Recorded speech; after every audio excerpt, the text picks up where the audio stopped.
Na recente visita do rei dos Ovimbundos aqui na cidade de Itajaí, mês passado, nós tivemos uma roda de conversa onde ele falou um pouco da tradição do seu povo, da história do reino dos Ovimbundos e abriu também para que os presentes pudessem fazer a ele algumas questões.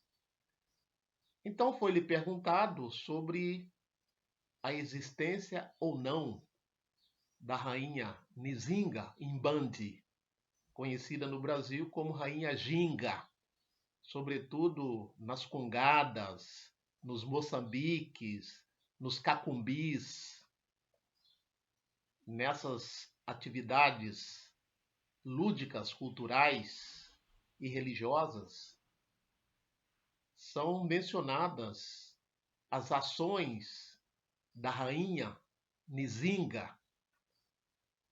Então, essa pessoa perguntou ao rei, que aqui estava, se ela existiu de fato ou não. E ele disse que sim, e falou de como essa rainha resistiu ao Império Português no século XVI e XVII. E a tradição oral, né, nos traz, até os dias de hoje, os feitos da rainha Nzinga. Quem quiser conhecer mais sobre a rainha Nzinga, esse livro que eu já apresentei recentemente, Poderosas Rainhas Africanas, da professora Mariana Brex Fonseca, da Universidade Federal de Sergipe.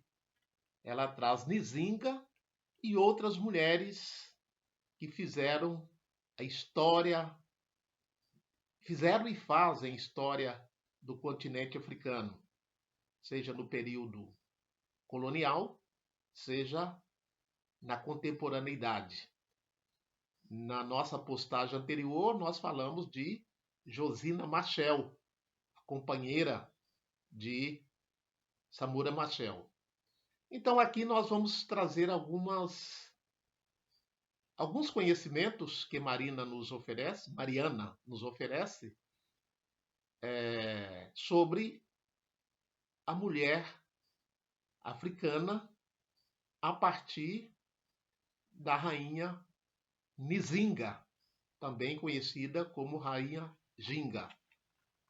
Primeiro, ela nos fala sobre a legitimidade do poder feminino na África Central. Diz a professora Mariana: muito se discutiu sobre a legitimidade de Nzinga ao trono do Ndongo. Fernão de Souza, que arquitetou o golpe político em 1626, chegou a declarar que ela não era ilegítima, pois as mulheres não poderiam governar. Acontece que isso não corresponde à realidade política centro-africana, onde as mulheres governavam sim.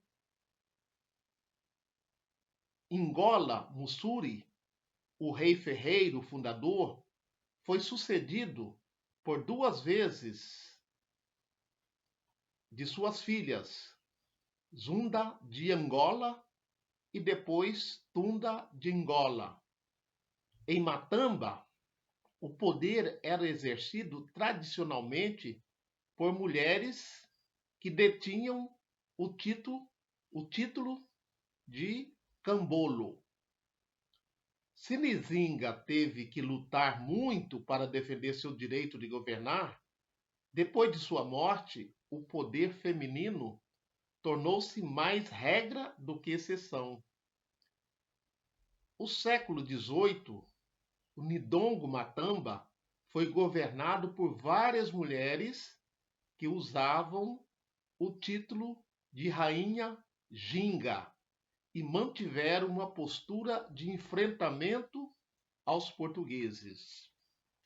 Então, embora esse administrador português tenha dito, né, que Nzinga não era uma rainha legítima, na concepção dele, possivelmente para desqualificar a capacidade de Nzinga, que foi uma verdadeira negociadora.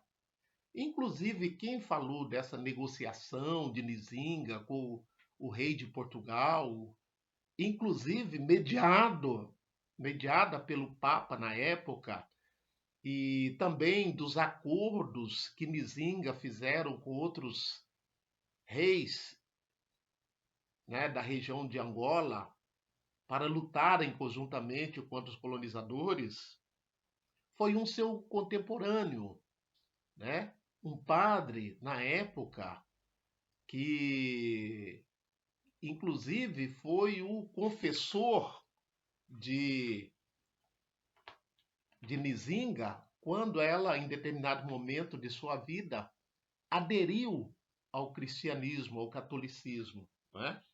Depois nós vamos ver alguns trechos aqui desse padre falando sobre Rainha Nzinga. Então, na sequência, Mariana, na sua obra já mencionada, ela nos fala sobre as mulheres no Nidongo e Matamba, que eram esses dois reinos, né, um do lado do outro, reinos irmãos, podemos dizer. Ginga vivia rodeada por mulheres que a serviam. Seu séquito era de 300 mulheres que se revezavam em grupos de 10, sem se afastarem dela um momento. Então, Mariana, a professora Mariana, aqui está transcrevendo um trechinho do padre Antônio Cavazzi, esse que eu acabei de mencionar, que foi contemporâneo de Nzinga e que, inclusive, foi confessor dela quando ela aderiu ao catolicismo. Por que eu digo quando ela aderiu? Porque, na verdade, ela se fez batizar, se fez catequizar, mas não quer dizer que necessariamente ela tenha abandonado as tradições religiosas ancestrais. Tanto é que depois ela renegou o catolicismo, né? Então, o ato dela se ter batizado foi um pouco de uma estratégia para evitar que seu reino fosse vilipendiado pelos portugueses. Então, naquele contexto, se tornar católica era uma estratégia para dizer que não tinha razão escravizar o seu povo com o argumento de que eles eram gentios. Então é uma linda história da rainha Nzinga, sobretudo a forma como ela negociou. E a vida de Nzinga, todo o seu governo, nos faz lembrar também aquilo que João José Reis e Eduardo Silva, dois historiadores da escravidão no Brasil, falaram das estratégias e táticas dos escravizados. Havia momentos de conflito com o seu proprietário, com o seu dono, com o seu senhor, mas havia também momentos de negociação. Negociação e conflito foi também o que fez Rainha Nzinga lá na Angola durante o período colonial. Continuamos então aqui, ó. Mesmo depois de abandonar o modo de vida do quilombo, Nzinga continuava a valorizar as mulheres guerreiras em sua corte. Padre Antônio Cavazza escreveu que, na grande maioria, na grande cerimônia que Nzinga organizou para ler publicamente a carta enviada ao Papa. Então eu acabei de mencionar que Nzinga enviou uma carta ao Papa solicitando ao Papa que interviesse ao rei de Portugal para que ele não escravizasse o seu povo, porque ela já havia se convertido ou aderido ao cristianismo. Então essa carta que ela mandou ao Papa, ela leu para os seus súditos, como transcreveu o padre Cavazzi. Então o padre Cavazzi escrevendo sobre esse ato, abre aspas, as donzelas da rainha, à maneira das Amazonas, fingiram uma batalha. Também a rainha, apesar de oprimido pelo peso dos anos, competiu com elas no manejo das flechas, arcos e azagaias. Eu, que aceitara o convite de presenciar aquele espetáculo, admirei-me de uma mulher dos seus 80 anos, tão ágil, veloz e briosa como uma jovem de 25 anos. Fecha aspas. O próprio padre Cavazzi registrou que fora assaltado por um grupo de mulheres e de rapazes enquanto tentava queimar as choupanas onde se realizava um culto aos ídolos. Então aqui está dizendo que os missionários, os que catequizavam no reino de Nzinga, procuravam destruir o que eles chamavam de ídolos, que era, na verdade, a prática religiosa ancestrais desse povo do reino de Nzinga antes da presença do catolicismo.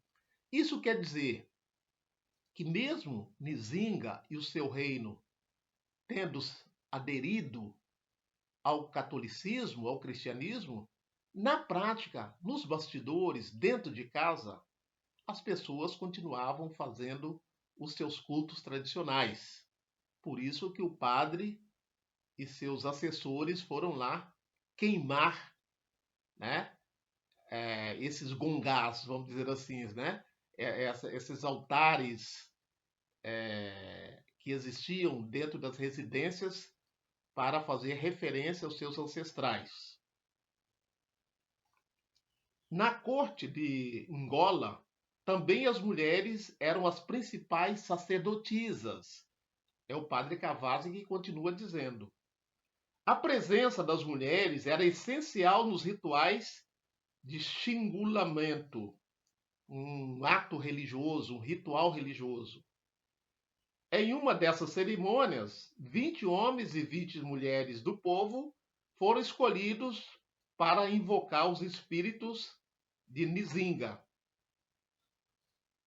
já finada. Então, depois que a rainha Nzinga faleceu, ela passou a ser, ou continuou sendo, reverenciada em ritos religiosos, quando os mais velhos se tornam também ancestrais, se tornam também motivos de ritos religiosos, para não serem esquecidos. Como diz um provérbio africano, só morremos quando somos esquecidos. E Rainha Nzinga não morreu. Ela continua sendo lembrada, para além dos historiadores, para além dos cronistas, ela continua sendo lembrada nos folguedos, nas manifestações culturais, das congadas que existem por esse Brasil afora, dos ternos de Cacumbi e dos Moçambique. Nzinga, presente.